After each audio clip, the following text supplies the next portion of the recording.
अस्सलाम वालेकुम। मैं हूं फ़रूक सहेल गोइंदी। मैं तुर्की में हूं और आज बात करूंगा तुर्की में सियाहत के हवाले से कि सियाहत का तुर्की मईशत में कितना किरदार है। लेकिन मैं कुछ उससे पहले 2-3 अहम बातें करूंगा क्योंकि मैं तुर्की बहुत आता हूं। उस वक्त से आता हूं जब तुर्की पाकिस्तान में मौजू नहीं था। पिछले 5-6 साल से बड़ा मौजू है। और मेरे लिए ये तुर्की क्यों अहम है, इसलिए कि जब मैं 83 में पहले आया तो मैंने तुर्की को एक कामयाब मुल्क और तरक्की याफ्ता मुल्क देखा, उस वक्त भी 83 में, और उसके बाद बार बार आया और आज तक तकरीबन 50 दफ़ा से ज़्यादा आ चुका हूँ। कई साल गुजर गए मुझे अगर सारे सफ़रों को इकट्ठा करूँ।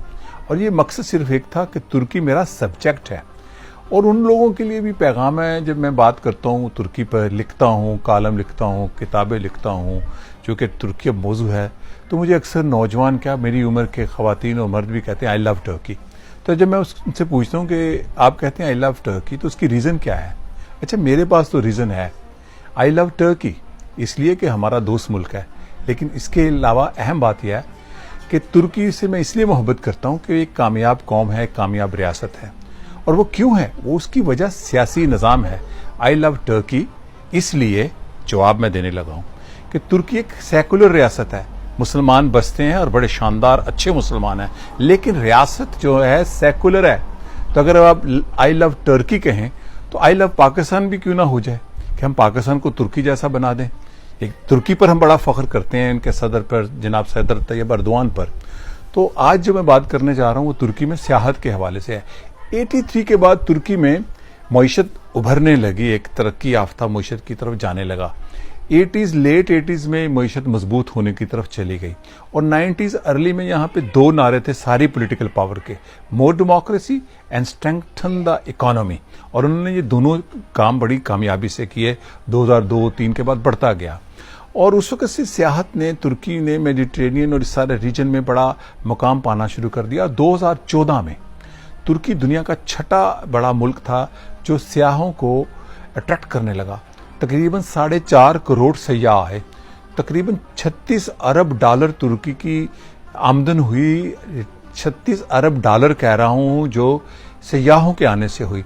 उसके बाद 2015 में गिरी उनकी आमद और 2016 में गिरी। तकरीबन पहले 2.5 करोड़ रही, फिर 3.5 करोड़ पे ले गए और इसी तरह 36 करोड़ से 22 करोड़, 29 करोड़। लेकिन 17 में फिर ये 2017 में ये तुर्क हुकूमत ने टूरिज्म को फिर अपना इस पे तवज्जो दी और फिर मजबूत होने लगी। और आज भी तुर्की में जो कहा जा रहा है 2019 में तकरीबन 4.25 करोड़ टूरिस्ट आएंगे, यानी कि तुर्की की 8 करोड़ की आबादी है।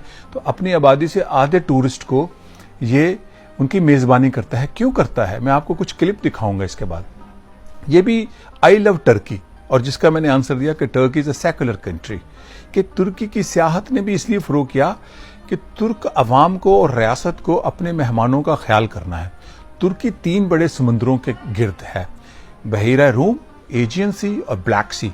और तुर्की की सियाहत में सबसे बड़े जो सयाह आते हैं पहले नंबर पर, वो तकरीबन 60-70 लाख होते हैं, वो रशियंस हैं। उसके बाद जर्मन्स हैं, उसके बाद बल्गेरियंस हैं तीसरे नंबर पर। और रशियन उनकी सबसे बड़ी टूरिज्म इंडस्ट्री को सपोर्ट करने वाले गाहक हैं उनके।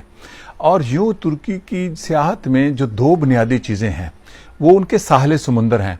वो साहले समुंदर पे जाके अपने पाँव समुंदर में शलवारें उठा के नहीं खड़े होते, नहाने आते हैं। और वो सारी फैसिलिटीज़ हैं टर्की में टूरिज्म की जो एक मॉडर्न स्टेट अपने टूरिस्ट को दे सकती है।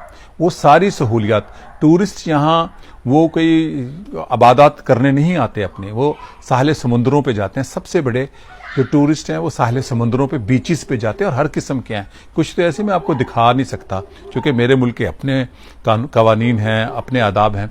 दूसरी जो बात है कि तुर्की के अंदर जो तुर्क हैं वो भी सियाहत बहुत करते हैं तातीलात गर्मियों में। और तातीलात का मतलब छुट्टी नहीं है, कढ़ाई गोश्त और मछली नहीं खाते वो मरी में जाकर, और लाहौर से चले मरी में जाके फिर कढ़ाई गोश्त ढूंढते हैं।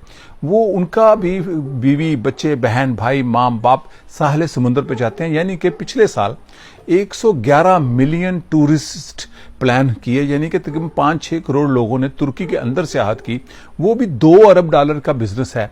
और इसी तरह जब आप देखते हैं कि तुर्की के अंदर सयाहों को मिलने वाले बच्चे बच्चियां, ये सब स्टूडेंट्स होते हैं BA के, MA के, PhD के और बड़ी अच्छी यूनिवर्सिटी के, ये उनके प्रैक्टिकल होते हैं, उनकी टर्नशिप होती है, उनकी ट्रेनिंग होती है, और वो वेटर से लेके एक सफाई करने वाले तक का काम करते हैं ये स्टूडेंट्स MA और PhD के। लाखों लोग टूरिज्म इंडस्ट्री से वाबस्ता हैं। तो क्या टर्की को मोहब्बत करने का मसला क्या है? ड्रामा है या उसका सियासी निज़ाम? देखें, तुर्की से मोहब्बत अगर आप करते हैं तो उसका सियासी निज़ाम है कि उन्होंने कैसी कौम पैदा की। तो तुर्की की सियाहत जो है, तुर्की की मईशत की बुनियाद है। $36 अरब जो कमाता हो और एक वक्त में वो अपनी आबादी से आधे लोगों का मेज़बान बने। और दूसरी बात, इनके अलावा तारीख है। तुर्की उन खित्तों पर है जो दुनिया की, जिसको कहना चाहिए कि ये जंक्शन था तहजीबों का, यूरो एशियाई।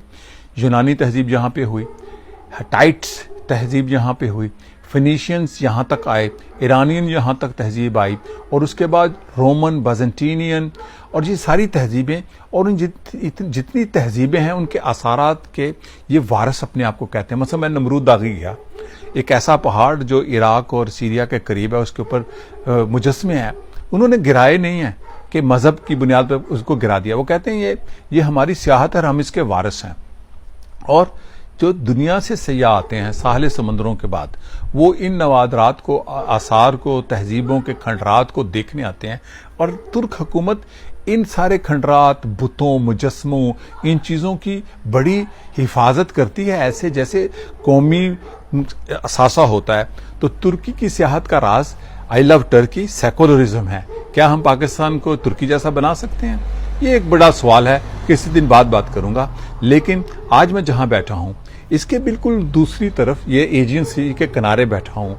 1.5 किलोमीटर के बाद यहाँ पे आयोनेसिस आइलैंड है, छोटा सा जजीरा, उसके बाद यूनान के बड़े जजीरे हैं बिल्कुल 6-7 किलोमीटर पर, और वहां पे यूनानी सियाहत हो रही होती है, यहाँ पे तुर्क सियाहत, दोनों का कंपटीशन है।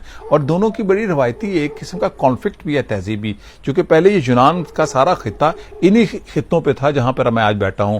बड़े बड़े जो यूनानी स्कॉलर हैं इन्हीं खित्तों में हुए हैं, और ये वो खित्ता है यूनानियों का, कदीम में बात कर रहा हूँ, कबल इस्लाम, जहाँ पे यूनानी तहजीब फ्लोरिश्ड हुई।